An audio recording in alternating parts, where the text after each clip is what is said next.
નમસ્કાર દર્શક મિત્રો, આપના લોકપ્રિય કાર્યક્રમ શંખનાદમાં આપનું સ્વાગત છે. હું છું ઈશુદાન ગઢવી. બીજા રાજ્યોની સરખામણી ગુજરાતમાં રોજગારીથી માંડી અને સમૃદ્ધિ વધારે છે એવી દુહાઈઓ આપવામાં આવે છે, છતાં ગુજરાતમાં છાસવારે કાયમી નોકરીથી માંડીને વિવિધ ભરતીઓ મામલે પણ આંદોલન કે વિરોધ વગર કામ જ કેમ નથી થતું? ગત વર્ષે વિધાનસભાના ચોમાસુ સત્રમાં રજૂ થયેલા આંકડા મુજબ ગુજરાતના 4,06,000 થી વધુ બેરોજગારો છે, જેમાંથી 3,85,000 શિક્ષિત બેરોજગારો છે. રાજકોટમાં છેલ્લા 5 દિવસથી પીજીવીસીએલમાં ભરતી મુદ્દે આંદોલન ચાલી રહ્યું છે. રાજકોટના નાના મોવામાં પીજીવીસીએલની કચેરી સામે છેલ્લા 5 દિવસથી 300 થી વધુ યુવાનો આંદોલન કરી રહ્યા છે. કોઈ ઉમેદવાર કોઈ કોડીનારનો છે, કોઈ સોમનાથ છે, તો કોઈ જુનાગઢ છે, અમરેલી છે, કચ્છ, દાહોદ. સુવાની વ્યવસ્થા નથી, તેઓ રોડ પર સૂવે છે, રેકડી પર સૂવે છે, તો કોઈ મંદિરના ઓટલા પર સૂવે છે.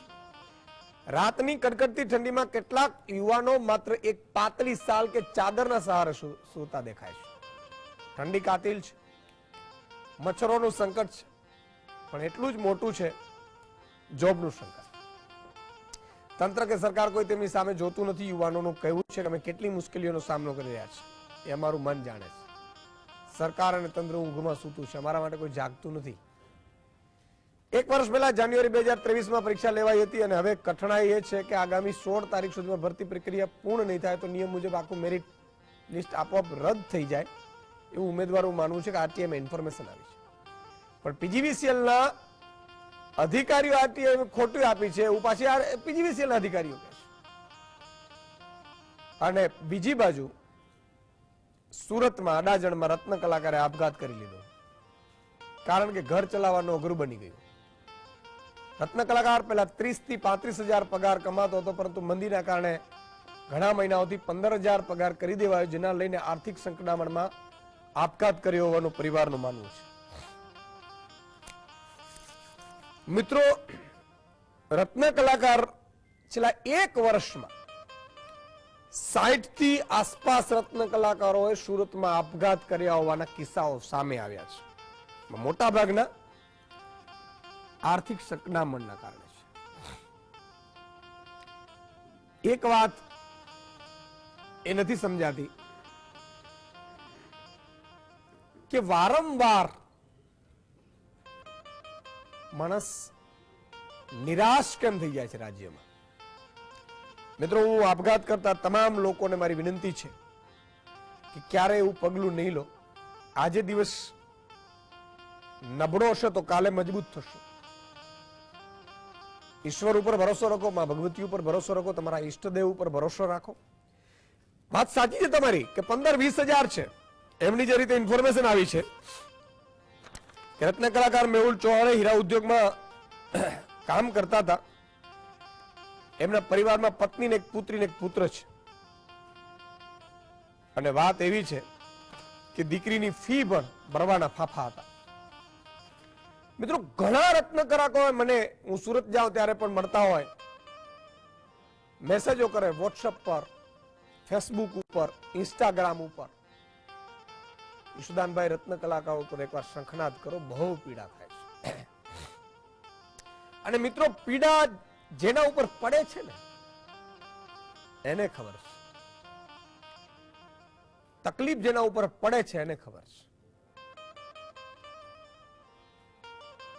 પણ આવકની અસમાનતા એટલી બધી થઈ ગઈ છે કે જેની પાસે ઈશ્વર અત્યારે આપે છે અને અઢળક આપે છે, નથી આપતો એના પાસે એક 1 BHK એટલે 1 બેડરૂમ કિચનનો મકાન નથી, અને આપે છે એની પાસે 5-5 ફાર્મ હાઉસ છે, અને એમાં હોય તો આપણે કઈ વાંધો નથી.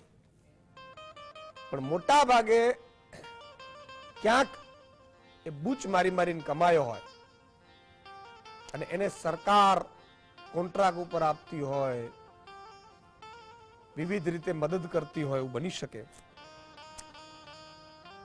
પણ સવાલ એ છે કે આ સિસ્ટમ આવી રીતે કેમ થાય છે? તમે વિચાર કરજો કે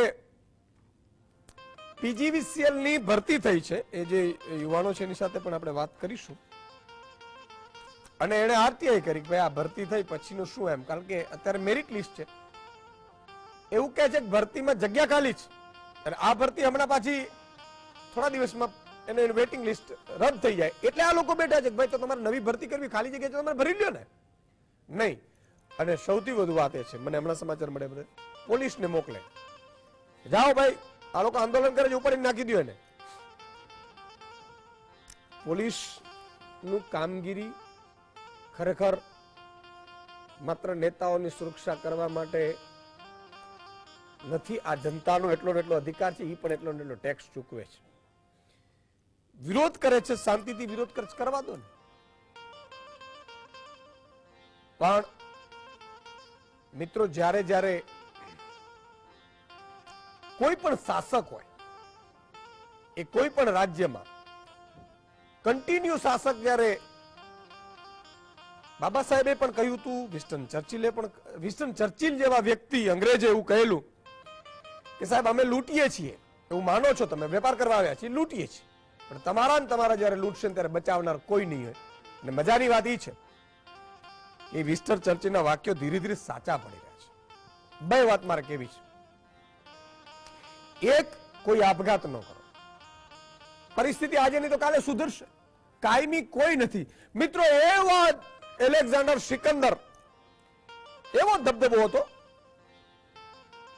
પૂર્ણ વિશ્વ પર રાજ કરતો, પૂર્ણ વિશ્વ પર એલેક્ઝાન્ડર સિકંદર. અને એને હું હતું, અને એલેક્ઝાન્ડર સિકંદર જ્યાં ચડાઈ કરે ને સાહેબ, ત્યાંની જીત નિશ્ચિત. એ એલેક્ઝાન્ડર સિકંદર, એનો દબદબો એવો હતો. ઈ પણ ગંભીર રોગથી પીડાય છે, અને પછી એને એની મૃત્યુ સમયે એની અમ્માજાન ને કહે છે, અમ્માજાન મેરે દોનો હાથ ખાલી રખના જનાઝે. શું કામ? કે આ દુનિયાને ખબર પડવી જોઈએ કે સિકંદર જેવો સિકંદર પૂર્ણ હિન્દુસ્તાન નહીં, પૂર્ણ વિશ્વ પર રાજ કરી શકતો હતો, ઈ પણ ખાલી હાથ જાય છે. મારે નેતાઓને અધિકારીઓને કેવું છે, ક્યાં ભરીને જવાનો છે?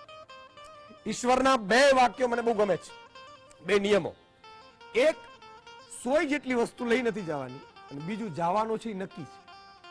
તો ક્યારેક ક્યારેક નેતાઓને, મારા આમ તો બધા મિત્રો હોય અંગત, એટલે ક્યાંક મળીએ એટલે અમે કહીએ કે ભાઈ કેટલું ભેગું કરશો, એટલે હશે, યશોદાનભાઈ ચૂંટણીઓ લડવી તમને ખબર છે ને. પછી બીજી વાક્ય આવે કે જવાનું છે નક્કી છે, એટલે કોઈ કાયમી નથી, કોઈએ હિંમત નથી હારવાની. આ ધરતી ઉપર આપણે જન્મ લીધો છે, ગમે તેવો સંઘર્ષ આવે લડવાનો. સાહેબ, જે લડે છે ઈશ્વરને ગમે છે. જરૂરી નથી કે રસ્તા ઉપર જ લડીએ. તમે અંદરથી એટલી શક્તિ ધરાવો કે હું આ દુનિયા હું શું કામ છોડું. તમારા ઈષ્ટદેવ ઉપર વિશ્વાસ રાખો, એક વાત. બીજું, માત્ર ગુજરાતમાં બેરોજગારોનો આંકડોનો રાફડો ફાટ્યો છે, પેપર ફૂટે છે. પેપર નહીં, એક નહીં, બે નહીં, 10-10, 12-12, 13 પેપર ફૂટે છે. અને એનાથી પણ મોટી વાત કે વેઇટિંગ લિસ્ટોમાં, આજે આપણી સાથે એક બેન છે જે કહેશે પોતાની વાત, LRB વાળા છે, કે ભાઈ વેઇટિંગ લિસ્ટમાં ખાલી જગ્યાઓ છે, ભરવી નથી. અને ચૂંટણી પહેલા એવું હતું કે ભાઈ LRB ના બધાને તમે શાંત પાડો, એટલે પેંડા ખાઈ ગયા. મંત્રી બધા પેંડા ખવડાવી દે, આપણે માની જઈએ, એની સારી વાત છે, ખોટું પણ નથી. એટલે આ બધાની પીડા રત્નકારકો શું કામ આપઘાત કરી રહ્યા છે? ઘર તો ચલાવી દો. એક મંત્રી નેતા કે મને કહું 15,000 કે 20,000 માં તમે તમારું ઘર ચલાવી દો. ચાલો ચાલો. તો જ્યારે ઈશ્વરે તમને શક્તિ આપી હોય, સત્તા આપી હોય, ત્યારે ઈશ્વર પરીક્ષા પણ એટલી જ કરે છે. તમે તમારું જ કરો છો, મોટા મોટા લોકોનું. જો મોટા લોકોનું તો બધા કરશે સાહેબ, પણ જે ગરીબ, વંચિત, શોષિત એનું કરશે ને, ઈશ્વર એમાં રાજી થાય છે. ગરીબના ઝૂંપડે ઈશ્વર હોય છે. એટલે આજે બહુ દુઃખ સાથે કહેવું પડે છે કે દરેક ભરતી આવે એટલે પેપર ફૂટે, પેપર ફૂટે એટલે આંદોલન થાય, આંદોલન થાય એટલે પોલીસની કામે લગાડે, બીજું બધું છોડી દો.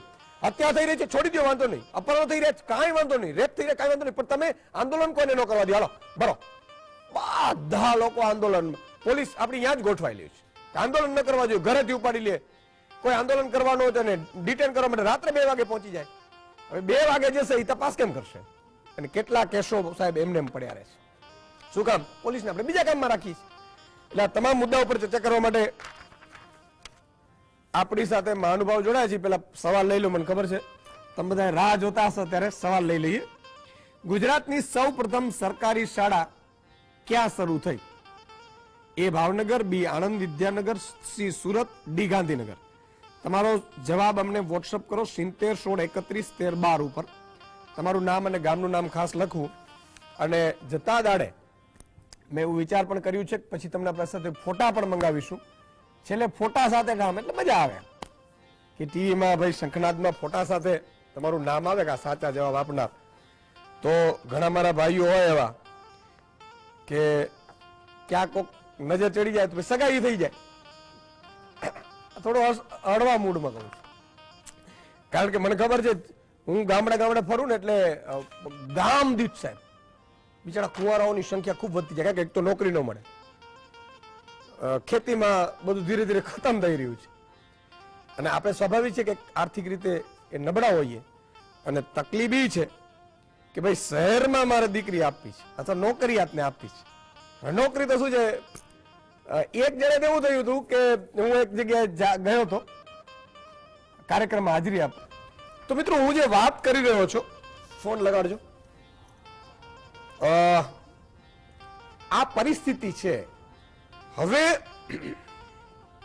ચૂંટણીઓ એની જગ્યાએ હોય, વ્યક્તિઓ એની જગ્યાએ હોય, આગેવાનો એની જગ્યાએ હોય, પણ જ્યારે સદંતર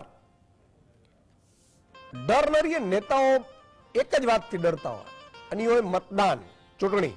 એના પછી કોઈ ડર નથી હોતો. જોજો તો 5 વર્ષે પાછા દેખાય, આવું બધું થાય. પણ જે દિવસે એ આપણે સમજી જઈએ તો પેલા રાજકોટથી મિલાપભાઈ રબારી જે ઉમેદવાર એટલે PGVCL માં ધરણા ઉપર છે એમને આપણે લઈ લઈએ. જી મિલાપભાઈ, શું તમારો પ્રશ્ન છે? સાહેબ, મારો પ્રશ્ન એવો છે કે અમે 5 દિવસથી બેઠા છે. અમે ગાંધી સિંધિયા માર્ગે આંદોલન કર્યું છે, બરોબર? અમે કોઈ જાતની કોઈ સરકારી મિલકતને કોઈ અમે નુકસાન નથી પહોંચાડ્યું. એ લોકોએ અમારે માંથી એક્શન લીધી છે સાહેબ, બરોબર? બરોબર. તો અમે એમ કહેવા માંગીએ સાહેબ કે અમારામાં વાંક શું? અચ્છા, માંગ શું છે તમારી મિલાપભાઈ? હા, માંગ અમારી એ છે સાહેબ કે GSO 4 મુજબ ભરતી કરવાની હતી, બરોબર? હવે એમાં એવું છે કે અમે જે RTI મેગી સાહેબ 46 ડિવિઝન ની RTI મેગી છે, બરોબર? તો હવે 46 ડિવિઝન માંથી 13 ડિવિઝન એવા છે કે એની અમને GSO 4 મુજબની માહિતી આપી, એને 361 જગ્યા આપી છે સાહેબ, બરોબર છે? હવે એ અમે રજૂઆત કરી અમારા HR ઘટારાને, બરોબર? તો એના અધિકારી ક્લાસ 1 અધિકારી સાહેબ કોઈ દી ખોટું ના બોલે, બરોબર છે? ક્લાસ 1 અધિકારી એને કોઈ દી સિગ્નેચર ના કરે, એના અધિકારીને ખોટા પાડ્યા છે, બરોબર? કે હું મારા અધિકારી એક્શન લે, તો હજી કોઈ અમે 5 દિવસથી બેઠા તો કોઈ અધિકારીની એક્શન નથી લીધી. અમે કોઈ અધિકારીનો વિરોધ નથી કરતા સાહેબ, અધિકારી એના માટે હાથો જ હોય છે, બરોબર છે? તો આ લોકો અત્યારે ઇનકાર કરે છે કે એ જગ્યા ખોટી છે, એ તમને એક મિસ્ટેક કર્યા છે કે, બરોબર છે? અત્યારે અમે 4 વાગે 5 વાગે પોલીસ આવી હતી, બરોબર? અને ડરાવી ધમકાવી અમને અહીંયાથી ઉભા કરી દીધા અને અટકાયત કરી દીધી સાહેબ. એક પૂછી લો, એક સવાલ આમ પેલું શું કહેવાય, હસતા હસતા પૂછી લો, સગાઈ બગાઈ થઈ ગઈ છે મિલાપભાઈ? સાહેબ, મારે તો છોકરા છે, હું તો રબારી છું, એટલે તમને તો ખબર જ હોય સાહેબ. નાનાથી થઈ જાય આપણે, બરોબર છે? હા, નાનાથી થઈ જાય છે સાહેબ, બરોબર છે?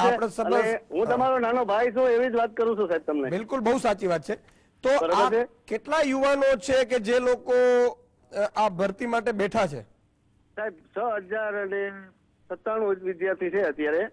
એમાંથી સાહેબ એની આખા વર્ષની અંદર તમે મિનિમમ 325 ઓર્ડર કાઢ્યા છે, એમાં 5 જણા ઉલરી ગયા છે અત્યારે ઓલરેડી. 5 જણાનું એડમિશન થઈ ગયું છે.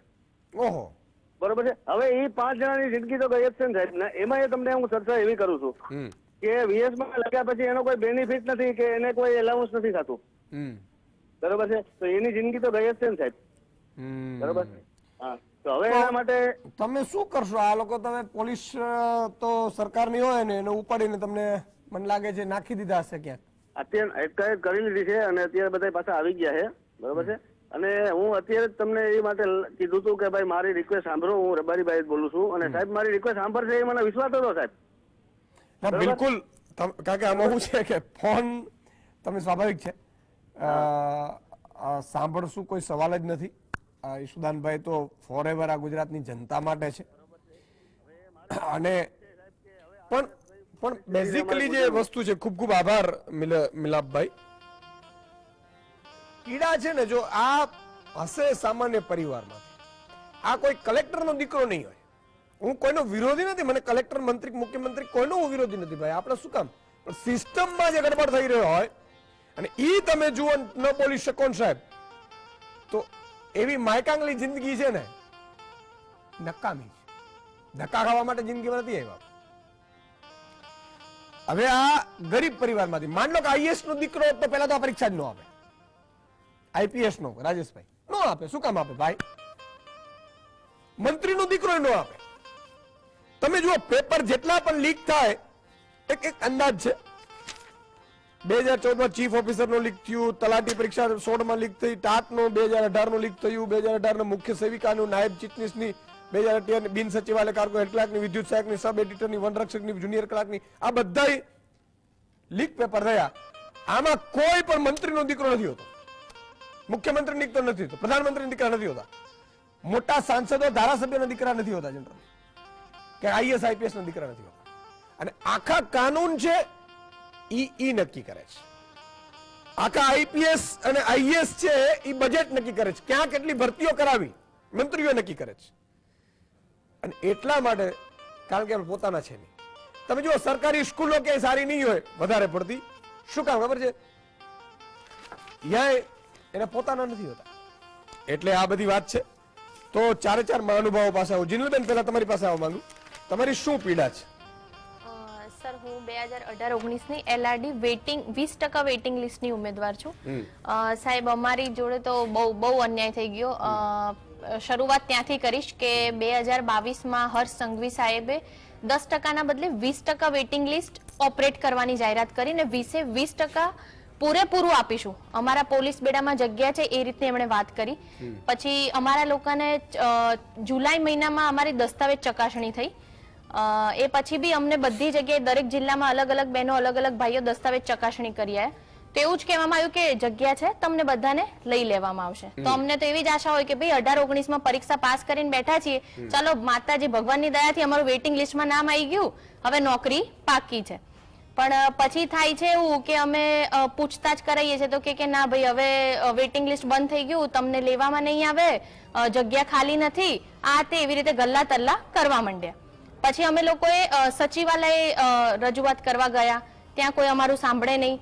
અમે લોકો ગાંધી ચિંધ્યા માર્ગે ગાંધીનગરમાં 65 થી 70 દિવસ આંદોલન કર્યું, શાંતિપૂર્વક રજૂઆત કરી, કોઈએ સાંભળ્યું નહીં. નવરાત્રીના દિવસમાં અમને 70 બહેનોને સેન્ટ્રલ જેલમાં વગર વાંક ગુને નાખી દીધા. સેન્ટ્રલ જેલમાં રહ્યા, બહાર આવ્યા તો કીધું કંઈક થશે, પણ સરકાર સાંભળવા જ તૈયાર નથી. અમારી તો સરકારને એટલી અપીલ જ છે કે સાહેબ, તમે વચનો જે આપો છો અને અત્યારે લોકપ્રિય સરકાર તમારી સત્તા પક્ષની છે, તો વચનો માટે જ તમે વખણાવ છો. તો અમારી તો એમની જોડે એટલી માંગણી છે કે સાહેબ, તમે બોલ્યા છો 20% વેઇટિંગ લિસ્ટના બધા ઉમેદવારોને નોકરી, પેંડા ખવડાયા હતા સર, કે અને બાધા છોડાઈ હતી, અમુક ભાઈઓને ચપ્પલની બાધાથી. આજે હું વાત કરું ને તો અમારી જોડે 2 થી 3 મહિલાઓ એવી છે જે ચપ્પલ આજની તારીખમાં નથી પહેરતી, ઘીની બાધા છે કે આજ નહીં તો કાલે અમારે નોકરીનું થઈ જશે, એટલી આશા સાથે. અને સર, હર્ષ સંઘવી સાહેબને બી એટલું જ કહેવાનું કે સાહેબ, તમે પેંડા ખવડાયા હતા તો હવે અમને તમે જે વચન આપ્યું હતું એ પૂરું કરો, જે 20% તમે લેવાની વાત કરી હતી એ પૂરી કરો. તો આજે દરેક બેન દીકરીઓને એવું થાય કે ના, સરકાર છે, અમારું સાંભળે છે. આજે સચિવાલયના ગેટ જોડે જઈએ, મોઢું જોઈને જ એવું કહી દેશે, અરે આ તો એલઆરડી વાળા છે, જતા રહો. ડાયરેક્ટ ત્યાંથી જ બારોબાર અમને મળવા જ નથી દેતા. પણ ચૂંટણી પહેલા એવું કહેવામાં આવ્યું હતું, બેનની જો વાત માનીએ તો, કે બધાની ભરતી થઈ જશે, તમે આંદોલનો, બાધાઓ બધું છોડી દો, પેંડા ખાઈ લ્યો, અને બધું મજા હતું. ચૂંટણી પછી આ બધી કહાનીઓ છે, એવું બેને આપણે વાત કરી. ખુશીબેન, તમારી પાસે આવવા માંગુ છું. રત્ન કલાકારો જે રીતે આપઘાત કરી રહ્યા છે, જે આંકડા સામે આવે છે, મતલબ 1 વર્ષમાં 60 થી વધુ, અને મોટા ભાગે આર્થિક સંકળામણના કારણે આપઘાતો થઈ રહ્યા છે. સૌથી મોટી વાત એ છે કે આપઘાત, માન લો કે આમણે જે એક દીકરો ને દીકરી છે, બરાબર, પત્ની છે, એ કઈ રીતે જીવી શકશે હવે? કારણ કે એક તો માંડ એ પોતે આર્થિક સંકળામણના કારણે 15-20 હજાર કમાતા હતા, એમાં તો એ આપઘાત કર્યા. હવે પેલા ઉપર તો વધારે બમણા જોરથી કેટલા ગરીબ પરિવારો છે એ થઈ જતા હશે. તો આનો શું એમ પ્રેશર આવતું હશે, દબાણ આવતું હશે, ઘર ચલાવવામાં મુશ્કેલી પડતી હશે, કેટલા દિવસો વિચારતા हसे, શું આખું આ શું હશે?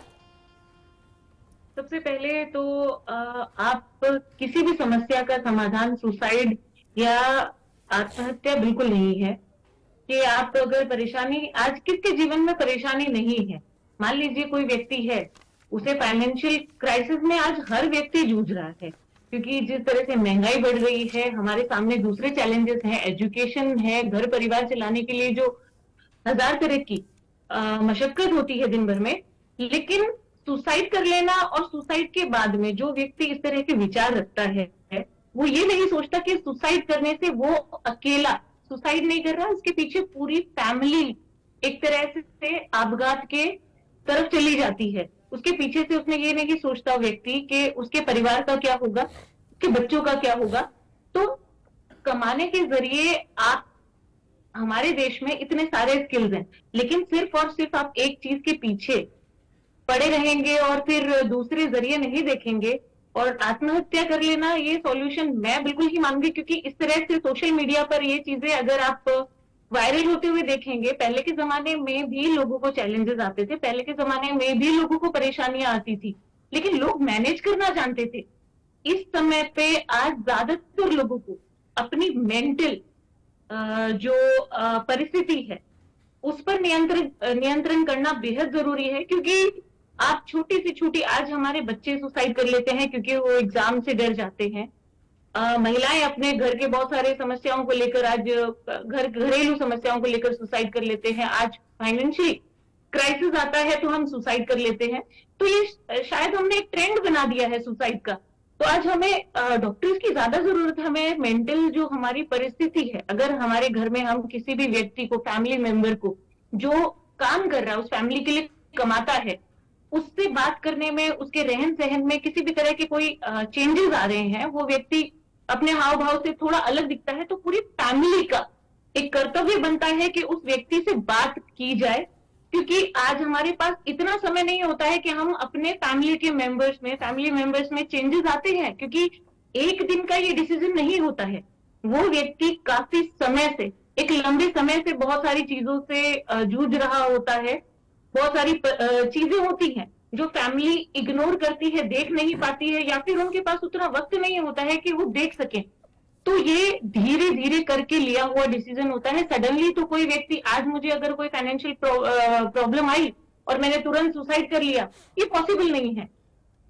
किसी व्यक्ति ने अपनी जिंदगी को त्यागने से पहले एक बहुत लंबी लड़ाई अपने आप से लड़ी होती है। तो ये एक बहुत लंबा प्रोसेस होता है जिसमें आप अपने मेंटल परिस्थिति से लड़ते लड़ते, अपने दिमाग से लड़ते लड़ते थक चुके होते हैं, तो जाकर आप इस तरह का डिसीजन लेते हैं। लेकिन इस तरह के डिसीजन लेने से पहले आपको मैं अगर व्यक्तिगत तौर पे बात करूं, तो आपको ये जो भी आपके प्रॉब्लम्स हैं, इसे आपको शेयर करना चाहिए अपने फैमिली मेंबर्स को। हो सकता है कि बात करने से बहुत सारे तरीके निकल सकते हैं, दूसरे रास्ते निकल सकते हैं, चीजों को समाधान की तरफ ले जाया जा सकता है। लेकिन सुसाइड कर लेना और फिर पूरी फैमिली को सड़क पर छोड़ देना, ठीक है, आपने उस परिस्थिति से तंग आकर सुसाइड किया, लेकिन फैमिली का क्या? इस तरह से तो आज अगर छोटी से छोटी प्रॉब्लम आएगी तो हर व्यक्ति सुसाइड करने लगेगा, तो हमारे देश का होगा क्या? बिल्कुल। तो हमें इस चीज को बढ़ावा ना दे करके हमें चीजों को सुलझाने की तरफ ध्यान देना चाहिए। आज इंसान और सबसे बड़ी जो हमारे देश की आज प्रॉब्लम बढ़ती जा रही है वो है सोशल मीडिया। ये सोशल मीडिया पर अच्छे काम कम वायरल होते हैं, लेकिन अगर एक कोई समस्या है वो ज्यादा वायरल होती है। और मैं मानती हूँ अगर इसी सोशल मीडिया को बहुत अच्छे से सदुपयोग किया जाता तो आज हमारे देश की एम्प्लॉयमेंट की जो समस्या है वो कम होती। और मैं पर्टिकुलर जो तबका है हम उसकी बात क्यों करते हैं, आज हर फील्ड में क्राइसिस है तो वहां पर स्कोप भी है। आज अगर मैं बात करूं आसपास के जीआईडीसी एरिया की, तो वहां पर आप हर जगह पे देखेंगे कि बिल्कुल जी जी बराबर है। थोड़ा टेक्निकल आ रहा है, आवाज थोड़ी कम आई। तो जब खुशीबेने बात करी, કોઈ પણ મિત્રો જો તકલીફો તો બધાને હશે, નહીં એવું નથી। એક ક્લાર્ક થી માંડી અને કેબિનેટ સેક્રેટરી કહેવાય કેન્દ્રમાં, બરાબર, સૌથી ઊંચી પોસ્ટ કહેવાય, એટલે અહીંયા ચીફ સેક્રેટરી હોય અધિકારીઓમાં, બરોબર, પટ્ટાવાળાથી લઈને એને તકલીફ હશે. એક સરપંચથી માંડીને પ્રધાનમંત્રી રાષ્ટ્રપતિ સુધી એને એના તકલીફ હશે. મિત્રો, સંઘર્ષ કરવો જિંદગીમાં, તમે હિંમત હારી ગયા ને, કાલે બની શકે કાલે કદાચ આ વાવાઝોડું હોય તો આપણે તો કહો આપણે મરી ગયા. નહીં, એવું નથી ભાઈ, ટકી રહો, હમણાં પવન શાંત થઈ જશે. એટલે બધી વસ્તુમાં, કારણ કે મનુષ્ય અવતાર, શાસ્ત્રોની જો વાત કરું, મનુષ્ય અવતાર એવું કહેવાય છે 84 લાખ યોની ફરવી પડે છે સાહેબ. અને ફરવી એટલા માટે પડે છે, એવી હશે એટલા માટે કારણ કે બધા પશુ પક્ષીઓ તો છે જ, કબૂતર છે, બિલાડા છે, કૂતરા છે, અને ત્યાં કઈ આપણે તો કઈ સિસ્ટમ તો એવી નથી કે અહીંયાથી છૂટી ગયા એટલે ત્યાં બાજુ ગોઠવાઈ ગયા. નહીં, બિલકુલ નહીં. એટલે માંડ કરીને મનુષ્ય અવતાર મળ્યો, બરાબર છે. એટલે દર્શક મિત્રોને પણ લેતા રહીશું. ધ્રુવભાઈ જોડાય. જી ધ્રુવભાઈ. હેલો. હાજી. હા, ઈસુદાન સર, અમદાવાદ થી વાત કરું છું સર. હાજી. જી સર, આપણે અત્યારે જોતા હોય છે કે દર વર્ષે આ લોકો નવી નવી ભરતી બહાર પાડે છે, આમ તેમ બધામાં પેલી વાર તો કૌભાંડ કરે છે. હા. પછી જેટલી જયારે નવી નવી યોજનાઓ જાહેર કરે, માની લો કે નવસારીની અંદર એ લોકો એપ્રિલ પાસની જાહેરાત કરી, ડાયમંડ બુટ્સની જાહેરાત કરી, કે જયારે નવી નવી યોજનાની જાહેરાત કરે ત્યારે એમ કે છે કે અમે 1 લાખ વ્યક્તિને રોજગાર આપશું, 2 લાખ વ્યક્તિને રોજગાર આપશું. તો એ પહેલી વાત તો રોજગાર મળે છે કોને? સેકન્ડ થિંગ કે આ લોકો એમ કે છે કે અમે રોજગાર આપ્યો, પણ પહેલી વસ્તુ આપણે નોટ કરશું કે જીઆઈડીસી હોય કે કોઈ પણ અન્ય જગ્યા હોય, શિક્ષિત યુવાનને 10,000 12,000 પગારો નોકરી આપવામાં આવે છે. અને અત્યારે 10,000 12,000 પગારમાં કઈ ના થાય. માની લો 5 કે 10,000 ભાડું હોય, મકાનનું ભાડું હોય, નાનો મોટો હોસ્પિટલનો ખર્ચો, અત્યારે મોંઘવારી એટલી હોય. બિલકુલ બિલકુલ વાત સાચી છે. એક ભાવેશભાઈ પાટણથી જોડાય છે. જી ભાવેશભાઈ. હેલો. હાજી, નમસ્કાર ઈશુદાનભાઈ. નમસ્કાર. બેરોજગારી બાબતે આપને વાત કરી ત્યારે મારો પ્રશ્ન છે, હું એક કોઓપરેટિવ સેક્ટરની અંદર સાહેબ 5 વર્ષ હંગામી ધોરણે કાયમી રહ્યો. હા, બરોબર. 5 વર્ષ કાયમી 5 વર્ષ હું કાયમી હંગામી ધોરણે નોકરી કરી સાહેબ. કોર્ટમાંથી ઓર્ડર આવ્યા પછી હું કાયમી થયો, બરોબર. પણ જે રાજકીય માણસોના દ્વારા સાહેબ મને હું આજે ભોગ લેવાનો સાહેબ, આજે મારી ઘર પરિવાર બધું સાહેબ બધું સાડીએ મૂકી ગયું. કોર્ટોમાંથી મને કોઈ એક ન્યાય મળતો નથી મોટા મોથાઓના કારણે. તો મને ન્યાય અપાવવા માટે આપની વિનંતી. ભાવેશભાઈ ખૂબ ખૂબ આભાર. કારણ કે વાત તમારી સાચી છે. તો આમાં તો બીજું શું કરી શકીએ અમે પણ એક વાત નક્કી છે, તમારી વાત સાચી. મિત્રો, આઉટસોર્સિંગ કર્મચારીઓ કેટલા છે? જ્યાં વિભાગમાં જાઓ એટલે કોન્ટ્રાક્ટ કર્મચારી કરતા કોન્ટ્રાક્ટ અને આઉટસોર્સિંગ કર્મચારી કાયમી કોઈ કરતા નથી. વિચાર કરો, હાઈકોર્ટ સુધી, કોર્ટ અદાલત સુધી જવું પડે છે. અદાલતમાં બીજા ઘણા કામો છે, છતાંય એવા કેટલાય મુદ્દાઓ છે કે જે અદાલત સુધી આપણે જવું પડે છતાં ન્યાય માટે. તો રાજેશભાઈ, સવાલ એ છે, પોલિટિકલી થોડું તમને આમ આ ચર્ચા નોન પોલિટિકલ હોય છે, પણ સ્વાભાવિક છે કે જયારે બધા પરિપ્રેક્ષમાં, સુરત છે તો એવું કહેવાય છે કે એક પોલિટિકલ હબ છે પાર્ટીનો. એ બધા મોટા મોટા પાર્ટીના બધા લોકો, બધા ધારાસભ્યો, સાંસદો બધા એક પાર્ટીના આવે છે. કઈ વાંધો નહીં, ભલે આવે, બરોબર છે. ત્યાં આપઘાતો કરવામાં આવી રહ્યા છે. સુરતમાં કાયદો વ્યવસ્થાની સ્થિતિ જોઈએ. આજે ભરતીઓમાં જુઓ તમે, એટલા બધા પેપર લીક થાય છે, અને છતાંય ભલે જીતે તો આપણે એમાં કોઈ વાંધો નથી. કોઈ 5 લાખની લીડથી જીતે, કોઈ 15 લાખની લીડથી જીતે, ભાઈ કોઈ વાંધો નહીં. અને છતાંય ઘણા તો વિપક્ષના પણ હરખાઈને, મતલબ આ બેરોજગારીથી, મોંઘવારીથી હરખાઈને પણ જોડાતા હોય છે. એને અભિનંદન, એમાં કઈ વાંધો નથી. પણ સવાલ એ છે કે કેમ શાસકોને ડર નીકળી ગયું છે કે મારા ભાઈ બેન દીકરા દીકરીઓ આપણા આંદોલનો કરે તો પોલીસથી એને માર મારવામાં આવે. બેન છે એને શું ગુનો કર્યો, પરીક્ષા આપી LRD ની, એના આંદોલન કરતા એમને સાબરમતીના દર્શન કરાવી દીધા, સાબરમતી જેલ, બરાબર છે.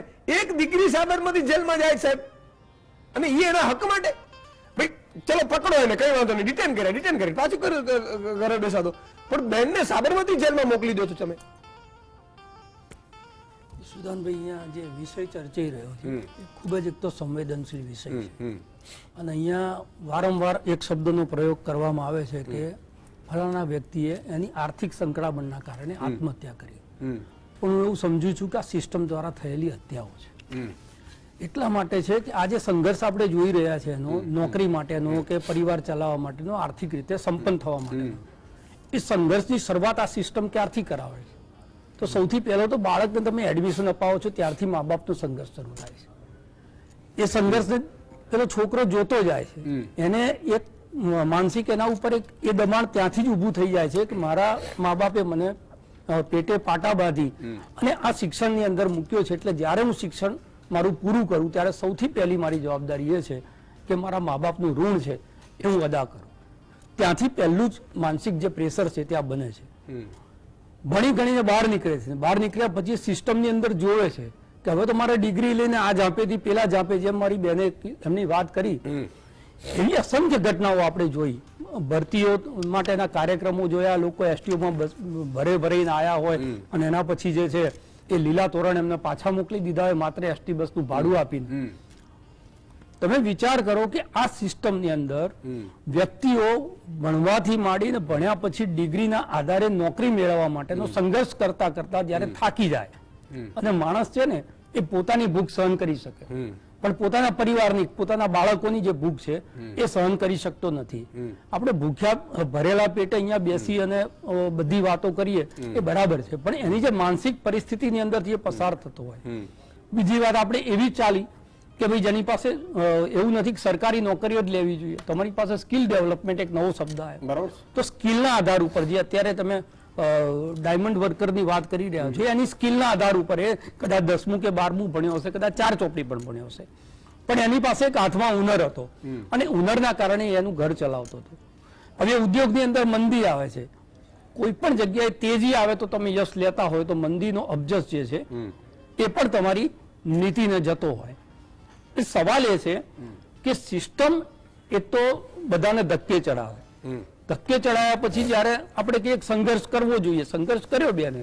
આ ઉંમરે 70 દિવસ સુધી સાબરમતી સેન્ટ્રલ જેલ જેની અંદર રીઢા ગુનેગારોને જ જવાનું હોય, ત્યાં એક નાગરિક એના માટે ગયો કે એના હક માટે એમાં જે વચન આપવામાં આવેલું અને સંવિધાનિક પદ ઉપર બેઠેલા વ્યક્તિઓએ એમને વચન આપેલું હતું એ વચનની પરિપૂર્તિ ના થઈ એટલે એ વચનની પરિપૂર્તિ માટે એમણે એમનો અવાજ ઉઠાવ્યો ને અવાજ ઉઠાવવાના પરિણામ રૂપે એમને જેલમાં જવાનું. આ બધો જ સંઘર્ષ કર્યા પછી જ્યારે માણસના હાથ હેઠા પડે, અને આપણે તો 50-60 લોકોએ જે આપઘાત કર્યો છે એની જ વાત કરીએ, પણ બીજા 6 લાખ બેરોજગારો એવા પણ હશે કે જે આજની તારીખે સંઘર્ષ કરી રહ્યા છે, આજે પણ જે આશાની અંદર જીવી રહ્યા છે. વિધાનસભાની ચૂંટણી પહેલા ગાંધીનગરના દર 4 રસ્તા ઉપર આપણે જોયું હતું કે અલગ અલગ પ્રકારના આંદોલનો ચાલતા હતા અને એ લગભગ 2 વર્ષથી આંદોલનો ચાલતા હતા, પણ ચૂંટણીના 2 મહિના પહેલા જેમ કીધું ને પેલું પેંડા ખવડાવી દીધા, તો ક્યારેક સરકાર જે છે એ સરકારને પેંડા ખવડાવે આ લોકો એવી બી તક તો આપવી જોઈએ. એક વચ્ચે પૂછી લઉં, કારણ કે આમાં તો ડિસ્ટર્બ હું બહુ નથી કરતો, પણ જો ખેડૂતો નારાજ, બરાબર છે, કારણ કે ખેડૂતોને સ્વાભાવિક છે ભાવ, કપાસના ભાવ અત્યારે બહુ તળીએ છે, બરાબર છે, મગફળી છે, ખેડૂતો નારાજ, કર્મચારીઓ નારાજ, જૂની પેન્શન યોજના, ભાજપ પાર્ટી છે એટલે ભાજપની વાત કરીએ, કોન્ટ્રાક્ટ કર્મચારી આઉટસોર્સિંગ નું સ્કીમ લાવનાર ભાજપ, એ તો પેલા તો કાયમી નોકરીઓ થતી હતી, બરાબર છે. મહિલાઓ મોંઘવારીના કારણે ગેસનો સિલિન્ડર અત્યારે 900,000 રૂપિયા 1100 ભરાવું એ નારાજ, રત્ન કલાકારો નારાજ, બેરોજગારો લગભગ 40-50 લાખ છે એનો પરિવાર નહીં ઈ નારાજ. તો ઈ પાર્ટી એવું કહી શકે છે 5-5 લાખની લીડ થી જીતશે, ભલે જીતે વાંધો નથી, તો એનું શું કારણ હોય? બધું ભૂલી જશે ચૂંટણી સમય. જો રાજનીતિની અંદર હાર અને જીત એની સાથે તમે એમના વહીવટી સફળતા કે નિષ્ફળતા સરખાવો તો હું સમજુ છું કે લોજિક ક્યારેય સાચું ના પડે. કારણ કે જેને આપણે જંગલ રાજ કહેતા હોઈએ છીએ એવા જંગલ રાજ વાળા મુખ્યમંત્રીઓએ 15 વર્ષ જે તે રાજ્યની અંદર શાસન કર્યું છે, બરાબર છે.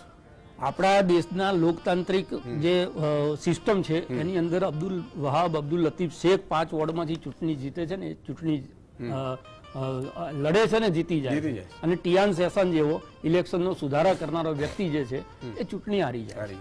એટલે લોકતાંત્રિક રીતે કોઈ સરકાર બને છે કે કોઈ સરકાર નથી બનતી એની સાથે મુદ્દાઓને બહુ લેવા દેવા નથી હોતા. મુદ્દાઓનું સમાધાન થાય છે કે કેમ, સમસ્યાનું સમાધાન થાય છે કે કેમ, જે નાગરિકને સંવિધાનની અંદર સુરક્ષા, શિક્ષણ અને આરોગ્ય અને પ્રાથમિકતા અને સૌથી સસ્તી અને સૌથી હાથવગી હોવી જોઈએ આ અધિકાર આપેલો છે. એ અધિકાર માટે આઝાદીના 70 વર્ષ પછી પણ જો એમને સંઘર્ષ કરવાનો હોય અને સંઘર્ષના અંતે જે છે એ ત્યાં મોતને વાલું કરવાનું હોય તો હું સમજુ છું કે સિસ્ટમની નિષ્ફળતા છે. એ જે માણસ પોતાના ગળામાં ફાંસો નાખે છે એ હકીકતમાં સિસ્ટમના ગળામાં નાખેલો ફાંસો છે, આ હું સમજુ છું. બહુ મોટી વાત કરી રાજેશભાઈ. કલ્પેશભાઈ જુનાગઢથી જોડાયા છે. જી કલ્પેશભાઈ. જય માતાજી, ચિંતનભાઈ જય માતાજી, જુનાગઢ થી બોલું છું. જય માતા, જય માતાજી. સાહેબ, આપણે સિસ્ટમ ની જે વાત કરો છો, આજે તમે કહો છો આજે શિક્ષિત લોકો, આજે યુવાનો એટલા બેરોજગારી લઈને એટલે 5-5 દિવસથી આજે લોકો આંદોલન ચલાવે છે, બરાબર છે. કોઈ રાજકીય નેતા અત્યાર સુધીમાં કોઈ મુલાકાત લીધી? નહીં, મુલાકાત તો લેવા ઘણા ગયા, ચાલો પછી શું, મુલાકાત લઈ લીધી પછી મુલાકાત લેવા આજે હું કહું છું, શિક્ષિત લોકો જો આવું જો આંદોલન કરીને નોકરી મેળવે, બરાબર છે. આજે જે મા બાપ છે એ કેવી પરિસ્થિતિમાં લઈને યુવકોને પોતાના બાળકોને અભ્યાસ કરવા માટે કેટલી સંઘર્ષ કરીને મા બાપ ભણાવે છે. આજે હું એનો એક દાખલો છું મારી પાસે, બરાબર છે, બરાબર છે. મેં મારી જીવનની પ્રોપર્ટી વેચીને મારું છોકરાને BCA BSc કરાવ્યું છે, બરાબર છે.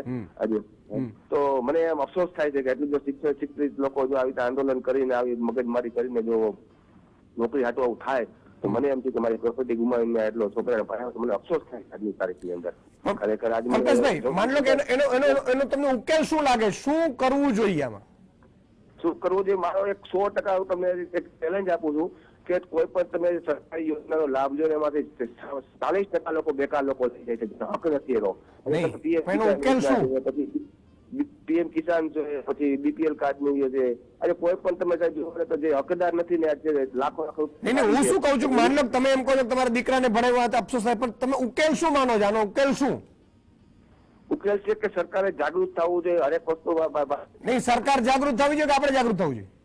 એ તો હવે છે આવતું સમય બતાવશે 2024 ની અંદર, બરાબર છે. આપણે તો શું છે 2024 ની અંદર અભિપ્રાય બતાવશે યુવાનો, આજની નવી પેઢી જેને જે અભિપ્રાય આપશે એ મત બતાવશે.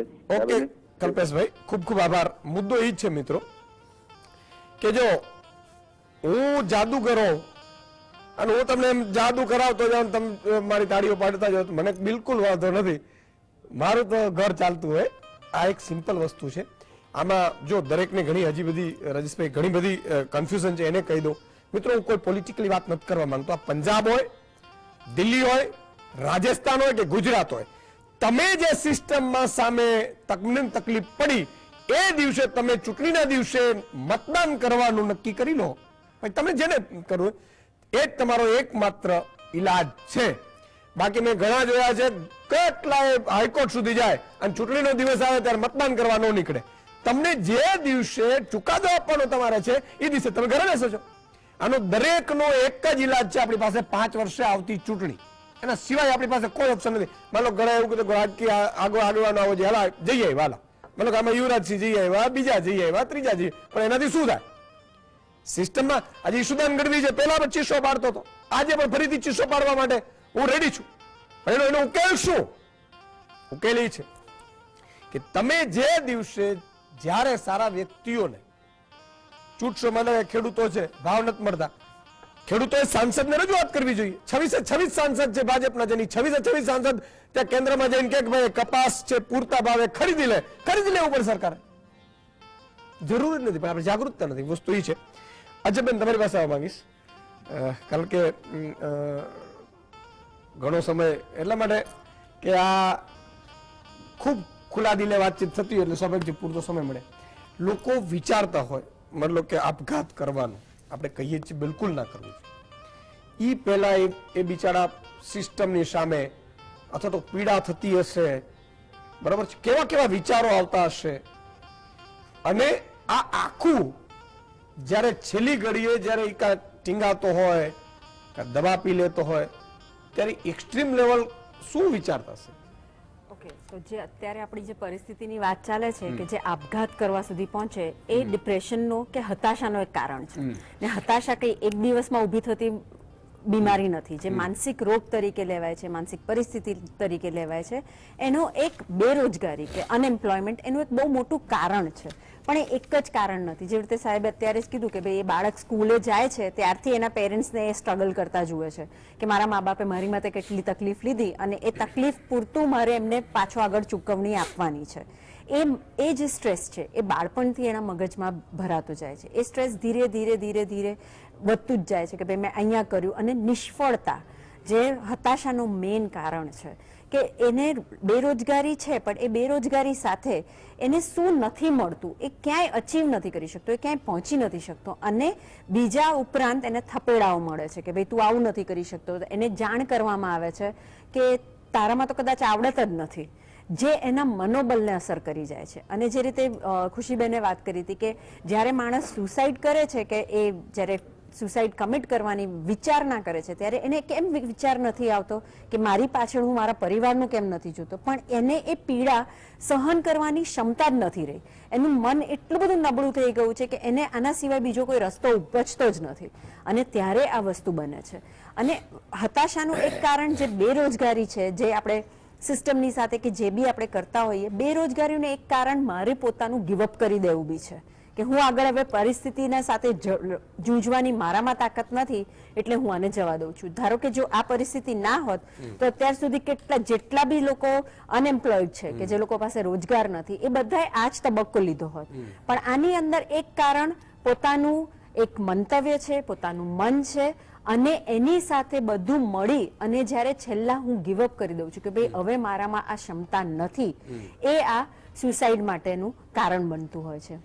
અને એની માટે બહુ બધા લોકો જિમ્મેદાર છે. હું પોતે એક એનો મેઇન કારણ છું કે હું આની અંદર ઇન્વોલ્વ થઉં છું.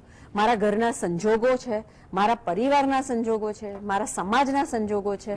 અને આપણે જે વાત કરી હતી સાહેબે, મને યાદ આવે છે કે એમણે કીધું હતું કે ભાઈ જ્યારે છોકરી જોવા જાય ત્યારે કે તમે તૈયારી કરો છો, સારું તો જ્યારે મળશે ત્યારે જોઈશું. તો એના અંદર એ એક વસ્તુ આપણને એમ લાગે કે આ તો કેટલો સામાન્ય વાક્ય હતો, પણ એ નિરાશા જન્મે.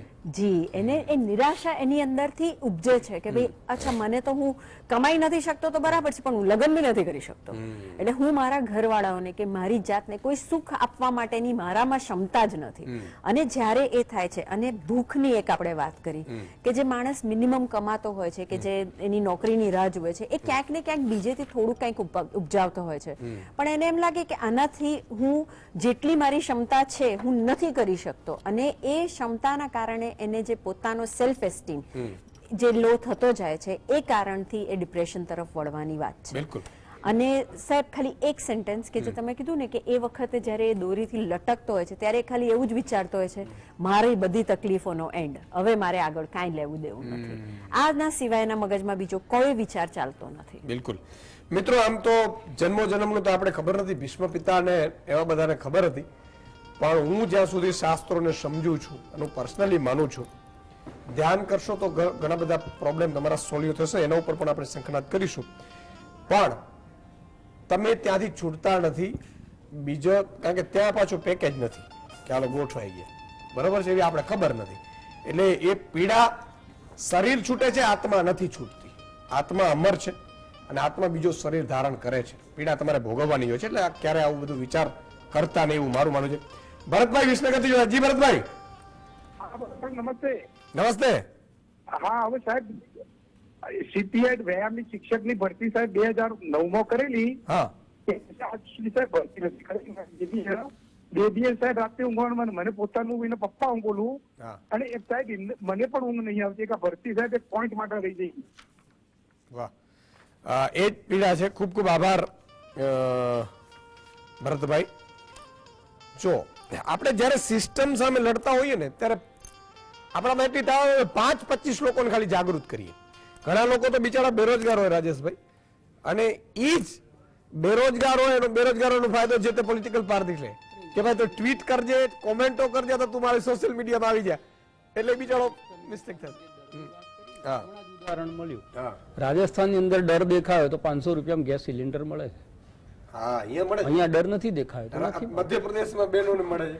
એટલે તમારે જે સિસ્ટમની સામે તમારો વાંધો છે, બિલકુલ એ વાંધો નથી સંભળાયો ત્યારે એને સંભળાવવા માટેનો જે એલાર્મ છે, એ એલાર્મ 5 વર્ષે એકવાર દબાવવા માટે મળે જ છે.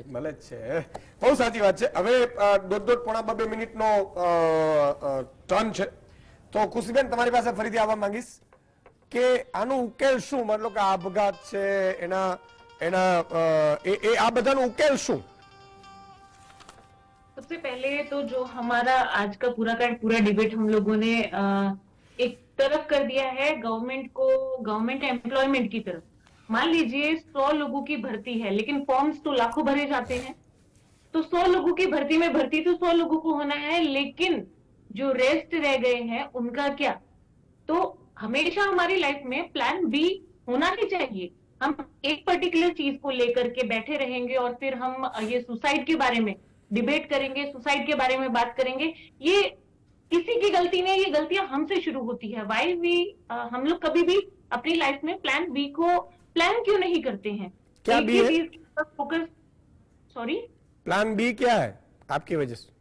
हमारे पास में अगर मान लीजिए आज मैं ये बनना चाहती हूँ, लेकिन किसी भी कारणवश मैं ये नहीं बन पा रही हूँ, तो मेरे पास इतना स्कोप, मेरी लाइफ में खुद के ऊपर भरोसा और कॉन्फिडेंस होना चाहिए कि ठीक है, ये नहीं हुआ तो मैं ये कर सकती हूँ।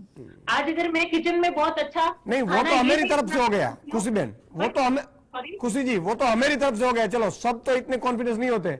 दूसरी पार्ट क्या करना चाहिए, क्या बेरोजगारी बता देना चाहिए? चल भी रही है, भर्ती होती भी है, तो 100 लोगों की भर्ती के ऊपर आज लाख लोग फॉर्म भर रहे हैं, तो बाकी के उनका क्या? 100 लोग भर्ती अगर मान लीजिए ओपन होती भी है तो 100 लोगों को एम्प्लॉयमेंट मिला, बाकी के लोगों का क्या?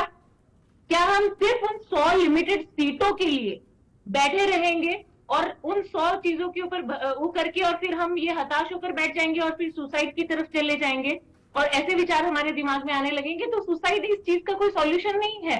और हमें सिर्फ एक ही चीज को हम फोकस करके, और बात यहाँ पे रही, अगर मैं जितने भी लोगों से, बड़े बड़े अधिकारी हैं, आप भी डेली बेसिस पर मिलते हैं, मैं भी बहुत सारे लोगों से हम कनेक्टेड रहते हैं। मेरे ही स्कूल का अगर मैं उदाहरण देती हूँ तो मेरे स्कूल में अभी वो बच्चा 11 से 12th में अभी वो बोर्ड एग्जाम की प्रिपरेशन कर रहा है, 1 महीने के बाद वो बोर्ड में अपेयर होगा।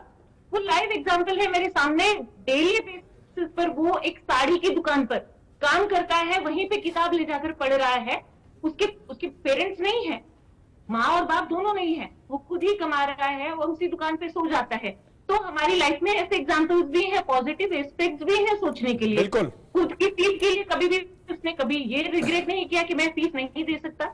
He has a valid excuse कि मेरे दोनों पेरेंट्स नहीं है तो मुझे फीस, मैंने जब इतनी छोटी सी बात कही कि आपने फीस माफ क्यों नहीं करवाई, मैम मेरे आत्मसम्मान को ठेस पहुंचता। तो आज हमारा वो आत्मसम्मान कहाँ चला गया? बिल्कुल, हमारी वो सेल्फ रेस्पेक्ट कहाँ चली गई? બિલકુલ बहुत अच्छी बात की कि भाई કેટલાક તમે જોજો હાથ પગ ન હોય છતાંય પણ જીવે છે, મતલબ જીવવું, સંઘર્ષ તો કરવું જ પડશે જિંદગીમાં। જિનલબેન મતલબ હવે તમારી શું એમ માંગણી સંક્ષિપ્તમાં?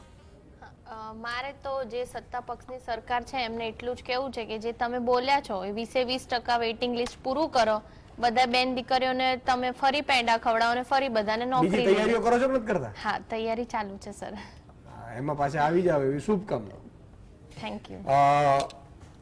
રાજેશભાઈ, માની લો કે આપણે આમ તો ખૂબ બધા ટેક્સ આવે છે, બરોબર છે, તો શું એવું કરી શકાય કે ભાઈ મોંઘવારી વધતું છે, જેમ સરકારી કર્મચારીઓનું વધતું હોય તો બેરોજગારી ભથ્થું યુવાનોને આપીને પણ અમુક ટાઈમ સુધી એને સસ્ટેન કરી શકાય? શું આવા બધા ઓપ્શનો કરી શકાય? જો ઈશુદાનભાઈ, આ માત્ર 100 લોકોની ભરતીમાં 100 જણા નોકરી મળીને બીજા નથી મળી વિષય આ નથી। આપણે જ્યારે ડાયમંડ વર્કર્સની વાત કરતા હોય ત્યારે આખી જે અર્થતંત્ર છે ને એની અંદર વ્યક્તિ પોતાનું ઘરબાર ચલાવવા માટે જે સંઘર્ષ કરે છે, વાત એની છે। એટલે 80 કરોડ લોકોને આપણે અનાજ આપીએ છીએ એટલે એક જાતની કબૂલાત જ છે આપણી કે આજની તારીખમાં 80 કરોડ લોકો એવા છે કે જેમને બે સમયનું પૂરતું ખાવાનું નથી મળતું અને તે છતાં એ લોકો પોતાની જિંદગીમાં પોતાની રીતે સંઘર્ષ કરી જ રહ્યા છે। પણ એનો મતલબ એ નથી કે જે આપણી પાસે છૂટક એક જે ઘટનાઓ આવતી હોય, બધાની માનસિક સ્ટેટસ એક સરખું ના હોય। કોઈ માણસ જે છે પ્રેશરને સહન કરી શકતું હોય, કેટલાક માણસ હોય આખી જિંદગી પોઝિટિવ રહી શકતા હોય, પણ કેટલાક લોકો એવા પણ હોય કે જે તમને આ સિસ્ટમની સામે હારી જતા દેખાય અને જ્યારે હારી જતા દેખાય ત્યારે આવું કેમ બન્યું, એ કેમ બન્યા? આપણે કોઈ આપઘાત કરનારો વ્યક્તિ છે અને એના બચાવમાં વધી છે મોંઘવારી વધવાની સાથે સાથે તમે એક વસ્તુ સમજો કે ક્રાઇમ કેટલો વધતો જાય છે, તો તમારી જે ભૂખ છે એ જ બધી સમસ્યાઓનું કારણ છે। એ નક્સલવાદ હોય, એ માઓવાદ હોય, એ આતંકવાદ હોય કે જે બીજી ગુનાખોરી હોય, ઘણા લોકો પોતાની માનસિક સ્થિતિમાંથી બહાર નીકળવા માટે ડ્રગ્સના એના રવાડે ચડી જતા હોય છે। કેટલાક લોકો જે છે ગેરકાયદેસર રીતે પૈસા કમાવા માટેની કોશિશમાં પડી જતા હોય છે। તો આ બધું જે બનતું હોય છે એ બનતાની ઉપર જે ગવર્ન કરનારી બોડી છે, આ બધા ઉપર જે નિયંત્રણ કરનારી બોડી છે, એ બોડીની સામે આપણે અહીંયા સવાલ નહીં કરીએ તો સવાલ કોની સામે કરીશું? જે વ્યક્તિ છે એ તો ભણ્યો છે, ભણ્યા પછી એને પરીક્ષા પાસ કરી છે, પરીક્ષા પાસ કર્યા પછી એનું વેઇટિંગ લિસ્ટ બન્યું છે, વેઇટિંગ લિસ્ટ પ્રમાણે એને નોકરી આપી દેવાની છે. આ નથી થતું અને ત્યારે જે છે એ વ્યક્તિ સંઘર્ષ કરે છે અને એના માટે જેલમાં જઈ આવે છે. આ બેન નથી બીજું કોઈ ખોટું પગલું ભર્યું, એ આજની તારીખમાં જે છે એ સિસ્ટમની સામે લડી રહ્યા છે.